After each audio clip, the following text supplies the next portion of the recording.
अपने सिंहासन पर, निज सिंहासन पर सुदामा जी को बैठा दिया, चरणों में बैठ गए।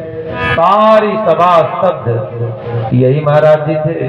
हे भगवान, सिर पर पगड़ी नहीं, पैर में भी जूता चप्पल नहीं, शरीर पर वस्त्र के नाम पर एकमात्र धोती है। न तो पगा है, न झगा है, न पगड़ी है, न कुर्ता है। वस्त्र के नाम पर एकमात्र धोती है, वो भी 25 जगह से सिली हुई है। रुक्मिणी जी भी आंख फाड़ फाड़ के देख रही थी। यही महाराज जी थे। पूरे महल की व्यवस्था डैमेज कर दिए। भगवान रुक्मिणी का मनोभाव समझ गए। आदेश दिया, देवी रुक्मिणी जल्दी से जल ले आओ, महापुरुष का चरण धोना है मुझे। ध्यान दीजिएगा, उस दरबार में दास दासियां हाथ जोड़े खड़े रहते थे, आज्ञा की प्रतीक्षा में रहते थे। प्रभु जिसको कोई आदेश दे देते थे, अपना परम सौभाग्य वो समझता था। लेकिन आज प्रभु ने किसी सेवक को आज्ञा नहीं दिया, अपनी महारानी रुक्मिणी को आदेश दिया, देवी जल ले आओ, महापुरुष का चरण धोना है मुझे। रुक्मिणी देवी जल लेने के लिए भागी, लेकिन जब तक रुक्मिणी देवी जल लेकर के आती, तब तक तो भगवान के नेत्रों से गंगा यमुना की धारा बहने लगी। ऐसे बेहाल बेवाइन सो पग, कंटक जाल लगे पूनी जोए। हाय महादुख पायो सखा, तुम आए तैन की तय दीन खोए। देखी सुदामा की दीन दशा, करुणा करके करुणा निधि रोए।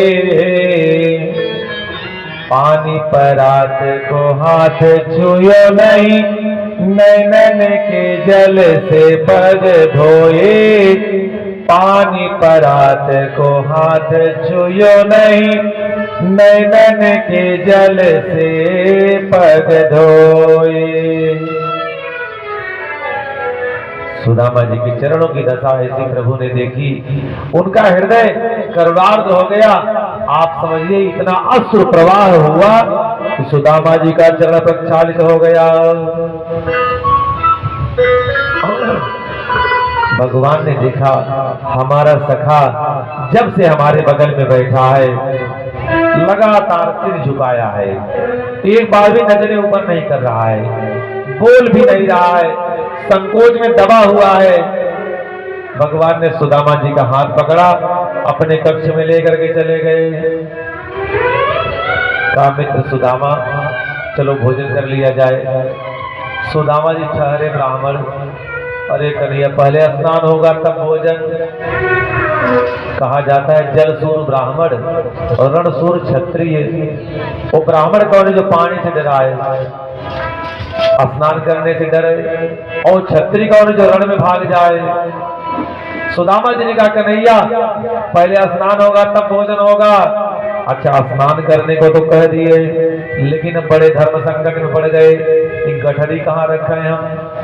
धीरे से मौका लगते ही पोटरी तकिया के नीचे दबा दिए, स्नान कर लिए। भगवान ने अपनी पीतांबरी पहनने के लिए दे दिया। अवसर पाते ही सुदामा जी ने चावल की पोटरी उठाया और अपने हाथ से दबा लिया नीचे। 2 थाली में भोजन आ गया, 56 भोग बन करके। ऐसा नहीं था कि सुदामा जी बहुत दिन से भूखे थे, टूट पड़े हों, जैसे आजकल हम लोग टूटते हैं। आजकल कार्यक्रमों में भोजन नहीं होता बारात रात में, आक्रमण। ऐसा लोग टूटते हैं जैसे मालूम पड़ता मिलवे नहीं करेगा। नहीं, हमारा शास्त्र कहता है भोजन की थाली सामने आए, एक बार थाली को देखिए, हल्का सा मुस्कुरा दीजिए, वाह क्या दिव्य भोजन है। रोटी चटनी रहेगा, खाएंगे, शरीर में लगेगा।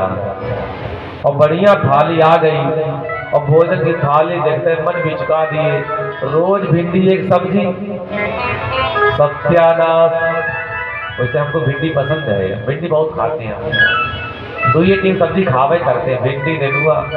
हाँ, एक जगह हम कथा करने गए थे, कहा गुरुजी हमारी इच्छा है रोज बदल बदल के आपको खिलाएं, हमसे तो नोट कर लीजिए। रोटी दाल, ये तो कंपलसरी रहेगा रोज। इसके अलावा जो बदलना हो बदल दीजिए। कहाँ बदल दीजिए? सादा भोजन खाएंगे, आनंद ही आनंद रहेगा। उसे ज्योति दोनों, ये दोनों देवरान जेठान इतनी गजब है ना। हाँ, इतना खिला देती थी हमको और कितना फास्ट काम करती थी। हम कथा से उठे नहीं, पतला पतला 4 फुल्का खाते हैं, चारों हमारे पास आ जाता था। आप समझ लीजिए ऐसी व्यवस्था है। आज जो है ऐसा नहीं है कि सुदामा जी टूट पड़े हों। सुदामा जी ने कहा लाला इतने सारे पकवान मैं खाऊंगा, मेरी बुद्धि खराब हो जाएगी। भगवान ने कहा मित्र मेरा प्रसाद है, भोग लगाओ। दोनों मित्रों ने बैठ करके भोजन कर लिया। अच्छा, भोजन करने के बाद कन्हैया और सुदामा बैठ गए। अच्छा, आप विचार कीजिए, बचपन के 2 मित्र हों, काफी अंतराल के बाद बुढ़ापे में कभी मिल जाए आपस में दोनों अकेले, तो क्या चर्चाएं होंगी आप समझ सकते हैं। बचपन की बहुत सारी खट्टी मीठी यादें रहती हैं जो दोनों एक दूसरे से कहते सुनते हैं और हंसते हैं। अरे भाई बचपन बचपन और 55 बचपन की तुलना 55 से नहीं की जा सकती। सुदामा और कन्हैया बैठे थे। कन्हैया ने कहा मित्र सुदामा, हम लोग जब साथ साथ पढ़ते थे तुम हमेशा बाबा होने की बात करते थे। विवाह नहीं करेंगे, बाबा बन जाएंगे। अब ब्रह्मन् गुरुकुलात् भवता लब्ध दक्षिणात् समावृत्तेन धर्मज्ञ भार्योढ़ा सदृशी नवा। मित्र, गुरुकुल से लौटने के बाद तुम्हारे समान पत्नी तुझे मिली कि नहीं मिली, अर्थात तूने विवाह किया कि नहीं किया। सुदामा जी ने कहा कन्हैया सच बताऊं, विवाह की बिल्कुल इच्छा हमारे मन में नहीं थी, लेकिन माता पिता का विशेष आग्रह हमें विवाह कर लेना पड़ा। तुम्हारी भाभी का नाम सुशीला है। भगवान ने कहा वाह मित्र, ऐसा मित्र तो नहीं देखा मैंने कहीं। विवाह कर लिया और मित्र को न्योता नहीं दिया। अब सुदामा जी बेचारे संकोच में दब गए, न्योता दिए नहीं थी। अच्छा देखिए, ऐसा होता है घर पर कोई बड़ा आयोजन होता है, जब कभी कभी बड़े खास लोगों के यहाँ न्योता नहीं पहुंच पाता और बाद में जब मिलते हैं भैया आप न्योता नहीं दिए, तो उनके सामने मुंह चुराने के अलावा कोई रास्ता नहीं बचता। सुदामा जी ने कहा लाला गलती हो गई,